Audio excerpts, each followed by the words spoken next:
Good morning, America. Nice to be with you for coffee again.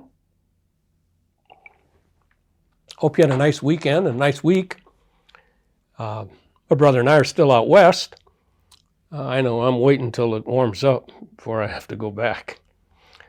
Anyway, once again, we have a shout out to our retired Vincentians in Perryville, Missouri, especially those in need of healing.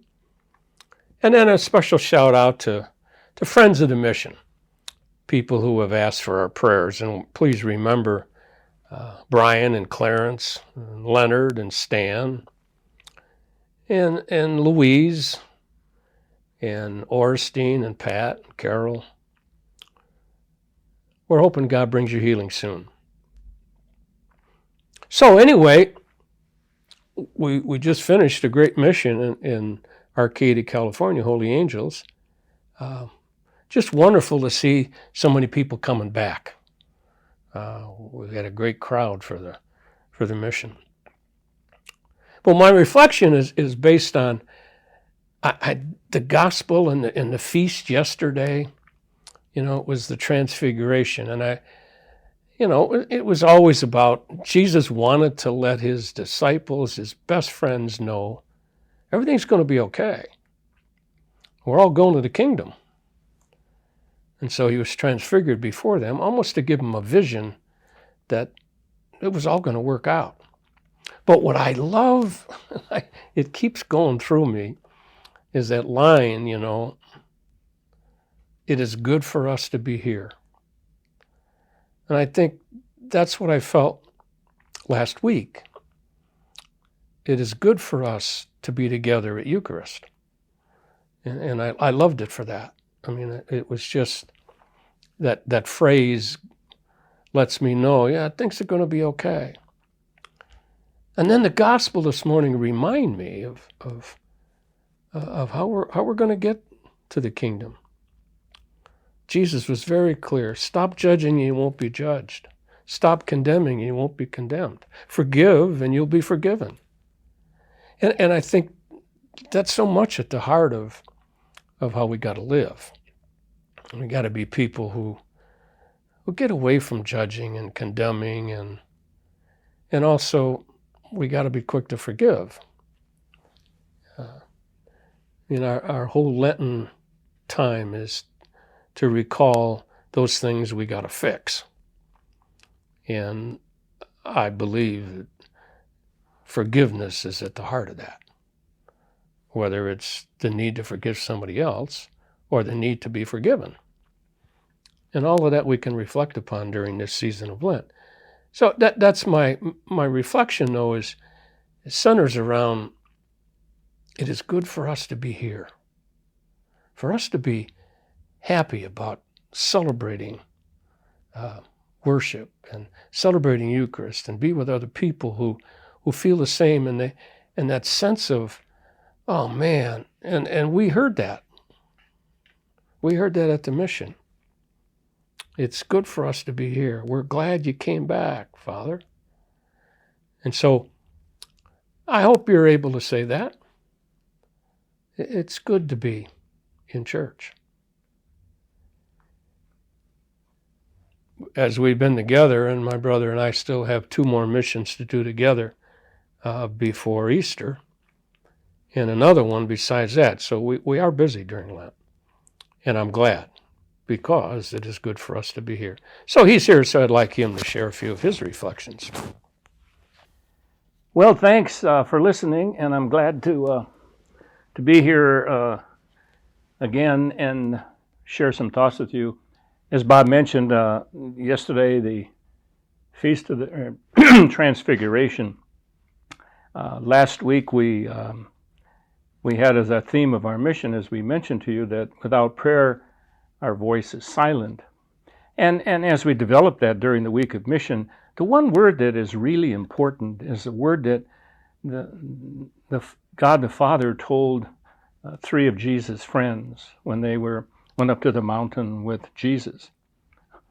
All he said to the three of Peter, James, and John, all he said to them was, you don't have to build a church. You don't have to have a parish council. You don't have to have a finance council. You don't have to have committees. All you need to do is to listen to Jesus. Just listen to him. So that's kind of the word that is good for our prayer life, and good for our Lenten journey is to spend some time during this Lenten time just listening. So what it does? It causes me to ask myself, are you a good listener? And it's hard, to listen. I don't like to listen to people I don't like. I don't like to listen to people I don't agree with. I don't like to listen to bad news. So it's not easy to listen, because the one thing about listen is you have to be silent to my own agenda. Sometimes I'm more focused on my own agenda, and therefore I ain't got time to listen to you. The one thing about listening is that I have to get out of myself. The focus cannot be on myself. The focus in prayer must be on God. And when I'm with other people, how good a listener am I?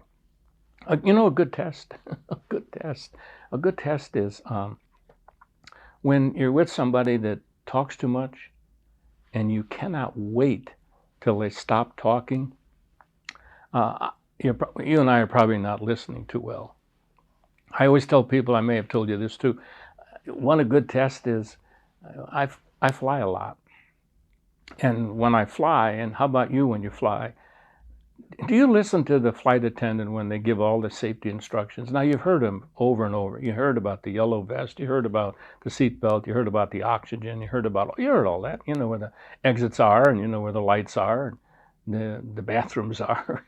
And so I have a feeling that when that flight attendant gets up in the beginning of the flight and starts her instructions, I would bet, if you're like I am, I'm not listening too well. And then, if I'm up front, I pretend I look at them because I don't want them to think that, that's hard work for them. And so it takes a lot of effort. It takes a lot of humility. It takes a lot of simplicity. And as Bob and I have talked to you before, it takes a lot of charity. You have to love someone to listen to them. Because when you listen, you actually tell them how important they are. And the same thing with God. When I listen to God, I am actually telling God how important God is to me. So as we go on in Lent, maybe we'll continue that whole idea that we need to be more listening to God and to what he has to say. And at the same time, to become a better listener to each other. I would think that if we listened more to each other, we'd have probably less arguments, probably more unity, more peace.